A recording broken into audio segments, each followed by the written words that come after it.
Hello guys, नमस्कार. मी वनिता. तर पुन्हा एकदा माझ्या नवीन रेसिपीमध्ये तुमचं अगदी मनापासून स्वागत आहे.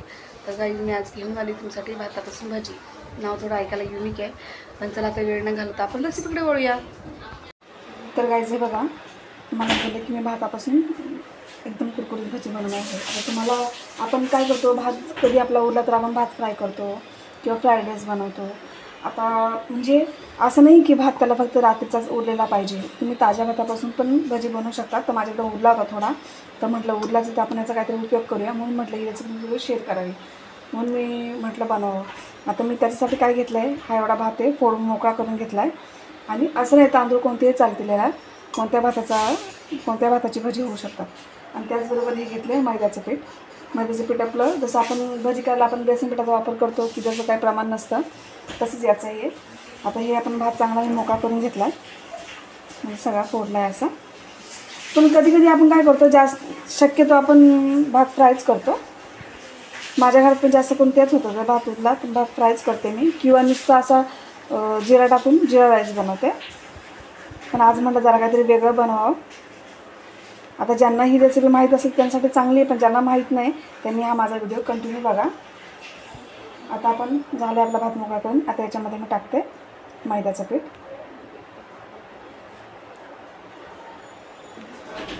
त्याचबरोबर मसाले टाकणार आहे. अर्धा चमच हळद टाकणार आहे, सेम जसं आपण भजी काढायला मसाले वापरतो तेच. अर्धा चमचा धने पावडर, 1 चमचा लाल तिखट, ही तिखट नाही जास्त म्हणून. थोडा गरम मसाला, तो ऑप्शनल स्किप केला ते चालेल. ही थोडी तिखट आहे घरची आमची, ही थोडी आधी टाकते, बस एवढेच मसाले टाकायचे. याची भजी इतकी कुरकुरीत आणि एकदम कडक, एकदम क्रिस्पी होतात ना, की खूप छान होतात. तर आपण आता हे पूर्ण मिक्स करून घेऊ. मिठाची गरज नाही आहे काही, तरी पण थोडं टाकूया, कारण की आपण पीठ वापरलं त्याच्यामध्ये, म्हणून जास्त नाही, थोडं. भातामध्ये ऑलरेडी मीठ असतंच. थोडा जिरा, जास्त नाही, थोडं टाकते. प्लस तुम्ही याच्यामध्ये कोथिंबीर वगैरे ॲड करू शकता, हिरवी मिरची. तर मी लाल मिरची टाकल्यामुळे मी करणार नाही आहे. आता हे चांगलं एकजीव करून घेऊ. त्यामध्ये एवढं कोथिंबीर अवेलेबल नाही आहे, म्हणून हे चांगलं एकजीव करून घेऊ आपण.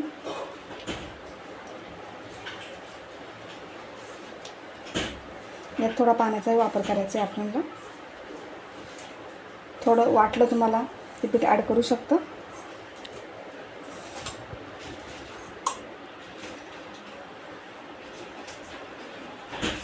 सगळंच टाकते. थोडं पीठ टाकू आपण, पाण्याचा वापर करू.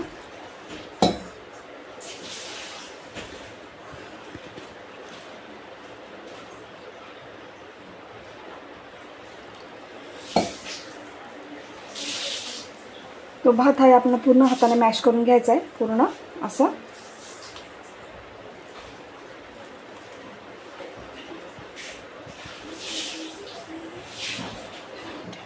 तर घेतात आपलं सगळं मळून झालं आहे, आणि आपलं तेल पण तापलं आहे. आपण याला चेक करू.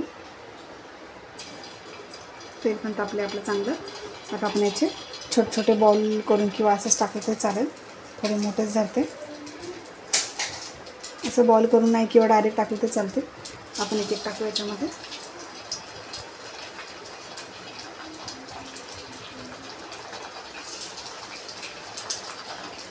गोल केले म्हणजे मोकळे होणार नाही. गॅस कमीच ठेवू, कारण की मी ऑलरेडी तेल चांगलं तापून घेतलं होतं. टाकून घेतलं, फुल करते. खूप मस्त रेसिपी ही, मस्त सॉससोबत किंवा चटणीसोबत खायला एकदम कुरकुरीत होतात. एक कुरकुरीत होण्याचं कारण म्हणजे कसं, कारण की तुम्हाला माहिती आहे तांदळापासून तर कोणत्या वस्तू टाकू तर आपण तांदळाचं पीठ किंवा तर ते कुरकुरीत होतात. आणि प्लस आपण मैदा पण वापरला याच्यामध्ये, त्याच्यामुळे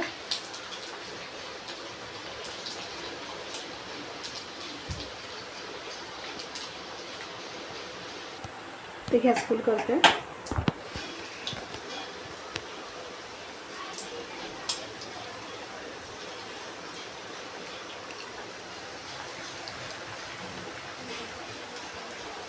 बाकी सगळे टाकून झालेत, तर आपण एक साईड चांगली भाजून घेऊ. तर गायचे बघा किती मस्त वाटतात का तरी की मी भातापासून बनवलेत म्हणून. आता हे झालेत, आपण काढून घेऊ सगळे. एकदम मस्त कडक आणि कुरकुरीत झालं, क्रिस्पी झालं बघू शकता. आता आपण हे बाकीचे टाकून घेऊ. बाउल न करता असं डायरेक्ट टाकलं तरी चालतील, काही हरकत नाही आहे. मगाचे ते गोल करून टाकले होते. आता मी याला तर भातापासून भजी असं बोलले, तर तुम्हाला वेगळं काही नाव असेल तर मला कमेंट करून नक्की सांगा की नक्की म्हणजे याला काय नाव द्यायचं असं.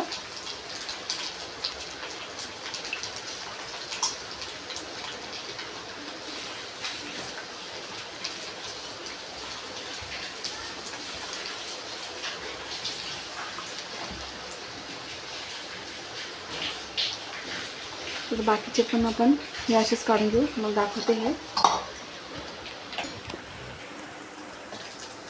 तर हे बघा एकदम एकमेकांना घासला पण तरी आवाज कसा येते बघू शकता.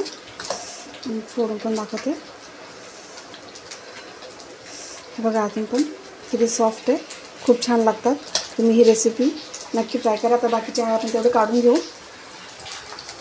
आपले भाजी काढून झाली, काढून घेते, गॅस बंद करते. हे बघा ते मस्त अजिबात वाटत नाही आहे का मी हे उरलेल्या भातापासून भजी बनवली आहे. तुम्ही पण ही रेसिपी नक्की ट्राय करा.